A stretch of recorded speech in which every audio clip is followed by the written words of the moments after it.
Hello friends, welcome in उपल mathematics exercise 8.2 और question number 3 start कर रहे हैं हमारे पास। तो क्वेश्चन है tan of a plus B root 3 and tan of a minus B equal to 1 by root 3 और a प्लस बी लाई करता है बिटवीन 0 एंड 90 और a greater than b, find a and b। हमने a और b की value find out करनी है। ठीक है, सिंपल क्वेश्चन और इंपॉर्टेंट क्वेश्चन है भाई। देखो, tan of a plus B is root 3, ठीक है, और tan of a minus B equal to 1 by root 3, ये गिवन है हमारे पास। अब tan रूट 3 कौन से एंगल पे होता है? tan रूट 3 कौन से एंगल पे होता है? 60 डिग्री पे। और tan ऑफ 1 बाय रूट 3 कौन से एंगल पे होता है? 30 डिग्री में। ये तो आपको याद रखना पड़ेगा, ठीक है। तो ये tan कैंसल, तो हमारे पास क्या आ जाएगा? a प्लस बी 60, इसे इक्वेशन 1 बोल देते हैं, और a माइनस बी 30, इक्वेशन 2। अब हमने a और b की वैल्यू फाइंड आउट करनी है, तो दोनों को ऐड कर दो। ऐड 1 एंड 2, फर्स्ट और सेकंड इक्वेशन को ऐड कर दो। a प्लस बी 60 और a माइनस बी 30, दोनों को ऐड करेंगे तो B B cancel, a plus A 2a 60 plus 30 90। तो a की वैल्यू कितनी आ गई? 90 डिवाइड बाय 2, तो a की वैल्यू आ गई हमारे पास 45। अब a की वैल्यू इक्वेशन 1 में सब्स्टिट्यूट कर दो। फ्रॉम इक्वेशन 1, तो इक्वेशन 1 है हमारे पास a प्लस बी 60, तो a की वैल्यू अगर 45 है तो b की वैल्यू क्या आ गई? 60 माइनस 45, तो b की वैल्यू क्या होगी हमारे पास? 15 ऑफ डिग्री। अब देखो, एक b से ग्रेटर देन b है, ठीक है, और दोनों का सम क्या हमारे पास? 90 डिग्री से कम भी है। तो ये दोनों कंडीशन भी क्लियर होती है और a और b की वैल्यू भी आ गई। ठीक है, ये इंपॉर्टेंट क्वेश्चन है। तो चलते हैं लास्ट क्वेश्चन एक्सरसाइज का। Question number 4, state whether the following are true और फॉल्स, जस्टिफाई योर आंसर। तो हमारे पास फर्स्ट क्वेश्चन है sine a plus B equal to sine A plus sine B. अब देखो, ये हमारे पास फॉल्स है, तो हमने जस्टिफाई भी करना है। कैसे फॉल्स है? लेट कर लो, जैसे a 30 यूज़ कर लो और b को 60 यूज़ कर लो, ठीक है। चाहे a को 60 कर लो, b को 30 कर लो, कोई प्रॉब्लम नहीं है।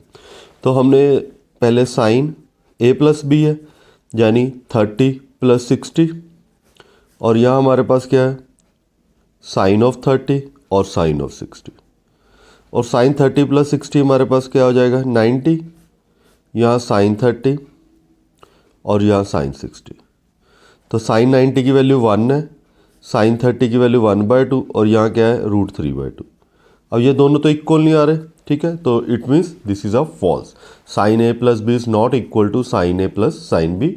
तो ये फर्स्ट हमारे पास कंडीशन क्या है? फॉल्स। तो सेकेंड पार्ट, अब सेकेंड है the value of sine theta increases as theta increase.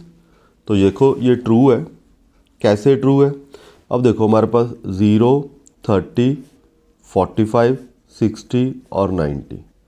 अब साइन 0 की वैल्यू 0 होती है, 30 पे 1 बाय 2, यहाँ 1 बाय रूट 2, यहाँ रूट 3 बाय 2, यहाँ 1। देखो, इंक्रीज कर रही है, ठीक है, वैल्यू इंक्रीज कर रही है, तो this is a true. Same इसका थर्ड पार्ट है।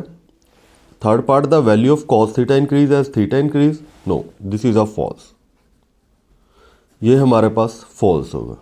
क्यों? क्योंकि देखो, कॉस 0 पे क्या होता है? 1, कॉस 30 पे क्या होता है? रूट 3 बाय 2, 45 पे 1 बाय रूट 2, 60 पे हमारे पास 1 बाय 2, और ये डिक्रीज कर रही है, ठीक है। तो दिस इज हमारे पास फॉल्स। साइन थीटा इंक्रीज करता है व्हेन थीटा इज इंक्रीज, और कॉस थीटा डिक्रीज करता है व्हेन थीटा इज इंक्रीज।